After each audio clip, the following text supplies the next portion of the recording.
What's up, YouTube? It's your boy Johnny. Back in here with another video.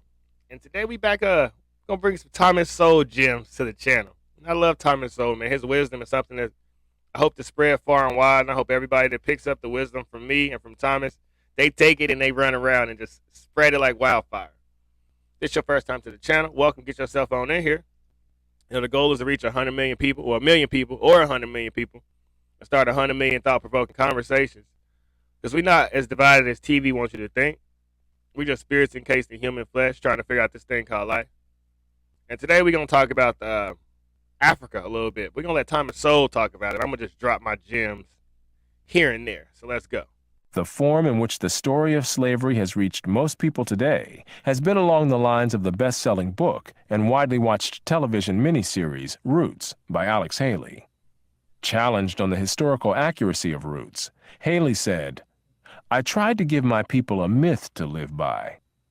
Contrary to the myths to live by, created by Alex Haley and others. Let's just pause it right there. I tried to give my people a myth to live by. So everything that we've been knowing, my mama used to watch Roots. My grandma used to watch it. This is what's been passed down to us generation after generation, brainwashing. And now we got social media really ramping it up.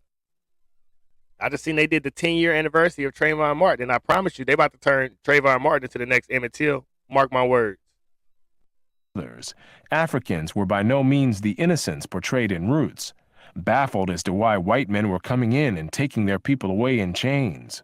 On the contrary, the region of West Africa from which Kunta Kinte supposedly came was one of the great slave trading regions of the continent, before, during, and after the white man arrived. It was Africans who enslaved their fellow Africans, selling some of these slaves to Europeans or to Arabs and keeping others for themselves. Even at the peak of the Atlantic slave trade, Africans retained more slaves for themselves than they sent to the Western Hemisphere. Oh, really? This pattern was not confined to West Africa, from which most slaves were sent to the Western Hemisphere. In East Africa, the Maasai were feared slave raiders, and other African tribes, either alone or in conjunction with Arabs, enslaved their more vulnerable neighbors. As late as 1891, it was reported that Manyuema slavers had demoralized surrounding tribes, destroying crops, and famine reigned everywhere. Even in the early 20th century, Abyssinians were still raiding other Africans and carrying off slaves. It was 1922 before the British had gained sufficient control in Tanganyika to stamp out slavery there. 1922. We already had black people in Congress. We was thugging it out in the South, even though the Democrats was trying to hold us down. I don't like saying that. Hold my people down, and we still was thugging it out, man. We've always been warriors. It's never been black versus white, and we cannot allow the media to manipulate us into a class war. We cannot be manipulated. Racism is just disguised so they don't get you to look up at the elites who are trying to control everything. Look at all the small businesses who shut down during COVID, and look who got richer. The big companies. It's not your neighbor you need to be fighting. It's the corporations and the government. Were the leading slave raiders in East Africa, ranging over an area larger than all of Europe. The total number of slaves exported from East Africa during the 19th century has been estimated to be at least 2 million. Despite the impression created by Roots, during the era of the massive slave trade from West Africa, a white man was more likely to catch malaria in Africa than to catch slaves himself. The average life expectancy of a white man in the interior of sub-Saharan Africa at that time was less than 1 year. By and large, men from Europe or the Western... And don't we hear all these stories? These white men came to Africa and stole us. They kidnapped our people. It's all lies.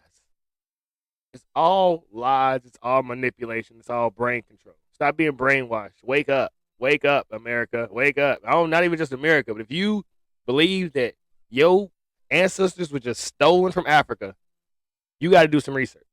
You just got to individually research on your own and let me know what you come to.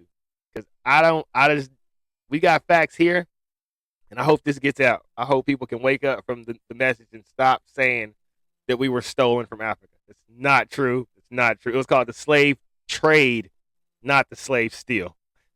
Hemisphere came to the coasts of Africa, bought their slaves, and left as soon as possible.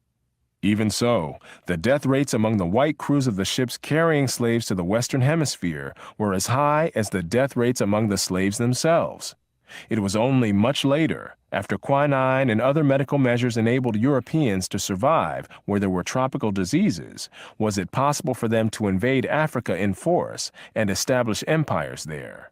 But by then, the Atlantic slave trade had already been ended. During the era of that trade, Africa was largely ruled by Africans, who established the conditions under which slave sales took place. The crew of a slave ship was in no position to defy African rulers and their armies by going out across the land and capturing people willy-nilly. The stronger African peoples captured and enslaved the weaker peoples. The same pattern found over the centuries in Europe, Asia, the Western Hemisphere, and Polynesia. In Nyasaland, the Ngoni and Yao swaggered over and terrorized other tribes.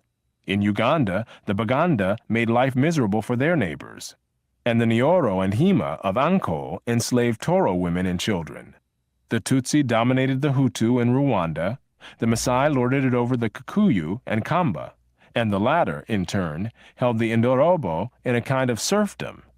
It was precisely the fact that Europeans, except for the Portuguese, seldom participated in the raids that captured and enslaved Africans that enabled most people in Europe and the Americas to remain oblivious to the traumatic experience that this was, with some Africans committing suicide to avoid capture and wives being whipped as they tried to cling to their husbands or children. Historian David Breon Davis pointed out that Europeans had little contact with the actual process of enslavement, and that as late as 1721, the Royal African Company asked its agents to investigate the modes of enslavement in the interior. Europeans typically saw only the end results, enslaved people being offered for sale on the coast. It was much the same story in the Ottoman Empire, where those who bought slaves had no idea what these slaves had been through before. And I would say Europeans don't have much to do with what's going on in the inner cities right now. We break our families up. We move kids away from their daddies and put their daddies on child support.